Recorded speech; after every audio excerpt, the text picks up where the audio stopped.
Bonjour Anne-Laure Boncory. Bonjour Thibault. Vous êtes professeur associé à l'INSEC Business School. Vous y enseignez notamment la stratégie. Vous étiez d'ailleurs venu sur ce plateau il y a quelques mois pour nous expliquer que le jeu de Go pouvait éclairer la stratégie d'entreprise. Je vous propose de faire un nouveau détour aujourd'hui par la culture ancestrale asiatique en parlant de management par le vide. Alors d'abord, c'est quoi le management par le vide ? Eh bien, le management par le vide, c'est le management de la créativité, de l'automotivation et de l'efficacité par excellence. C'est selon mon co-auteur Jean-Claude Sac, ex-PDG de Xerox et Nokia France et moi-même, le management du XXIe siècle. C'est en effet le mode de management le plus à même de répondre aux turbulences technologiques que vont connaître de façon plus rapide qu'on ne le prévoit nos entreprises et les métiers associés avec l'invention de l'intelligence artificielle.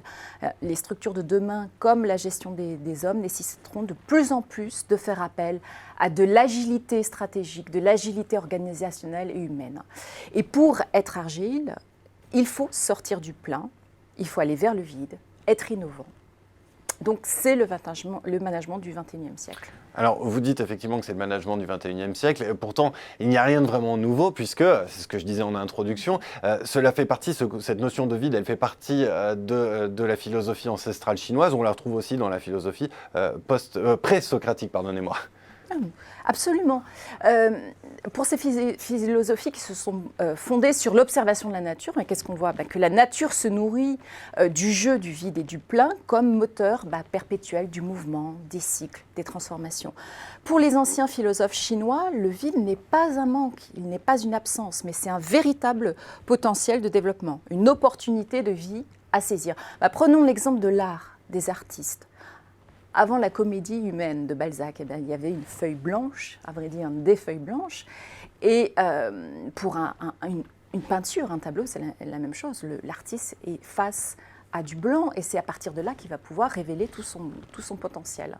C'est l'image même de l'univers, car à preuve du contraire, l'univers a émané du vide. Or, que constatons-nous ? Que dans un monde de plus en plus complexe, de plus en plus organisé, le plein impose sa logique. Il y a de moins en moins d'espaces vides où l'on peut exercer sa liberté, sa créativité, en somme, son humanité. C'est pourquoi nous pensons qu'il faut revenir à ses fondamentaux, sortir du trop-plein pour aller vers le vide et donc manager ses collaborateurs en prenant conscience du potentiel créatif du vide. Mais alors pourquoi est-ce si important pour les entreprises ? Quels sont les enjeux ? Eh bien, c'est important parce qu'elles ne peuvent pas se renouveler ou survivre en restant dans le plein ou dans le management contraint du trop-plein. Parce qu'elles ne peuvent pas s'attendre à obtenir de la valeur ajoutée de leurs collaborateurs en continuant ainsi à les manager par le plein, par la contrainte. Comme l'a montré en 2001 le chercheur Randy Hodson, la plupart des organisations s'appuient sur du management contraint, qui correspond en fait à tout ce qui s'impose au manager dans l'exercice de ses fonctions. Toutes les routines, les procédures, le reporting auquel il doit se plier. Il est vrai que tout manager doit en passer par là, mais cela ne doit pas constituer l'essentiel de son temps, de ses tâches, de sa raison d'être dans l'entreprise. Car dans ces cas-là, il ne fait au mieux que de l'optimisation de l'existant. Mais alors, c'est quoi le rôle du manager au XXIe siècle ? À l'ère de l'intelligence artificielle qui monte en puissance, par exemple ? C'est apporter de la valeur ajoutée. À vrai dire, ça a toujours été la clé du management. Apporter de la valeur ajoutée, en dégager auprès de ses collaborateurs. Donc, que demande-t-on au manager du XXIe siècle ? De consacrer un temps significatif de son activité à la recherche de solutions innovantes, du temps pour créer, pour définir l'avenir, et non pas gérer du trop-plein. C'est pourquoi il lui faut se tourner vers le vide, qui est le lieu d'exercice de cette créativité. Alors comment développer son management pour ouvrir de nouvelles voies amenant justement vers plus de valeur ajoutée ? Quelles sont les recommandations que vous pouvez formuler ? Alors, pour éviter de rester dans le management du plein, qui entraîne au cours du temps une stratification, une complexité du fonctionnement de l'entreprise, donc il faut penser le vide. Penser le vide, c'est par exemple ne pas remplir une fiche de poste au détail près, ou en tout cas, si on avait un conseil à donner à un jeune diplômé qui cherche un premier emploi, qu'il aille justement vers une offre,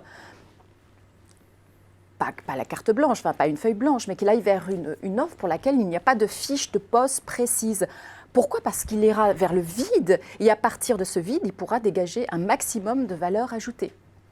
Alors cela passe également par le fait de cultiver des formes de travail en équipe transversale, autonome.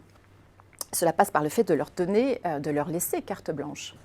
Est-ce que vous auriez des exemples concrets pour bien comprendre ? Alors oui, il y a un exemple, prenons le cas déjà médiatisé de la PME grenobloise Sogilis, qui est éditrice de logiciels embarqués d'applications web, et dont les dirigeants sont connus pour avoir donné carte blanche à leur quarantaine de collaborateurs avec comme seul mot d'ordre, comme seul horizon, satisfaire le client.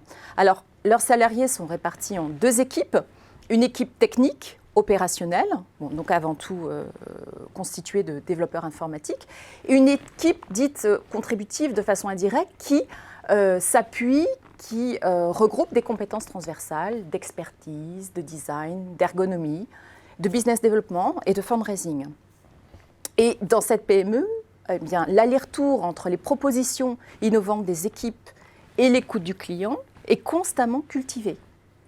Et pour ce qui concerne l'autonomie, la prise de décision, elle est voulue collective, en tout cas elle est suscitée comme telle au sein des équipes, mais in fine, si quelqu'un doit trancher, c'est toujours le dirigeant fondateur, Christophe Bayon. Donc c'est du vide organisé, on va dire que c'est ça, ça répond à cette logique. Alors, quelles sont les leçons à tirer de cet exemple ? Vous qui êtes professeur de stratégie, qu'est-ce que ça veut dire manager par le vide en termes stratégiques ? Manager par le vide en termes stratégiques, c'est penser opportunité, c'est penser globalité. Ça veut dire qu'on reconsidère la logique globale des activités de l'entreprise et les objectifs organisationnels en appréhendant l'environnement dans son ensemble et non de manière analytique, qui est assez occidentale en fait, comme mode de pensée. C'est également développer un management par le vide organisé en faisant le choix de la subsidiarité plutôt que de la délégation.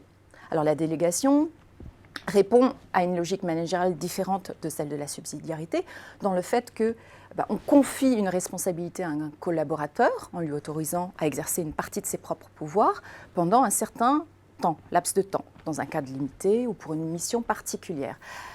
Donc ce mode, cette logique managériale relève du management par le plein. Alors que la subsidiarité relève plutôt de ce que nous entendons par management par le vide, qui est le pouvoir en fait de décision, le fait que le pouvoir de décision se trouve défini au plus près de l'action. Le principe dans la subsidiarité que chacun a le pouvoir de décider de tout, à l'exception de ce qui relève du niveau supérieur, c'est-à-dire des différents niveaux hiérarchiques au-dessus du sien. Est-ce qu'on n'est pas finalement en train de rejoindre quelque part le concept d'entreprise libérée, qui est un concept bien dans l'air du temps ? Oui, c'est très intéressant comme question. Alors non, nous ne parlons pas avec Jean-Claude Sach d'entreprise libérée, et en tout cas dans nos travaux, ni de chaos libérateur, ou encore, on ne veut pas évoquer une idée de laisser-faire. Si on regarde l'analogie avec le jeu de stratégie ancestrale chinois, le jeu de Go, son damier, le Goban, est un damier carré qui représente la Terre, une Terre finie, sur laquelle sont dessinés des traits et donc des intersections. On est donc dans quelque chose qui n'est pas le pur vide absolu, ou en tout cas pour lesquels des horizons doivent se dégager. Et la philosophie chinoise l'avait déjà intégré, puisqu'il fallait justement penser sa stratégie de vie par rapport à des lignes d'horizon, et par rapport d'ailleurs à des flux complémentaires et opposés. Donc dans le management par le vide organisé, on déploie certes les conditions de l'automotivation des collaborateurs, leur créativité, on va essayer de susciter des sources de valeur ajoutée, mais en traçant des grandes lignes, en montrant des horizons et en accompagnant, même de loin, les collaborateurs. Donc, manager par le vide organisé passe par le fait de laisser carte blanche à ses collaborateurs, tout en leur donnant ces fameux objectifs, ces grandes lignes, à moyen, court ou long terme. Pour terminer, est-ce que vous pouvez nous dire quelles sont les clés pour réussir à manager par le vide, et donc quelles sont les limites de l'exercice ? Alors, pour que le management par le vide organisé fonctionne, il existe une condition sine qua non. Les managers doivent avant tout être des leaders, et des leaders crédibles qui ont tissé des relations de confiance avec leurs collaborateurs, en créant les conditions de leur réussite, en leur laissant exercer leurs responsabilités dans leur zone d'autonomie et en admettant le droit à l'erreur.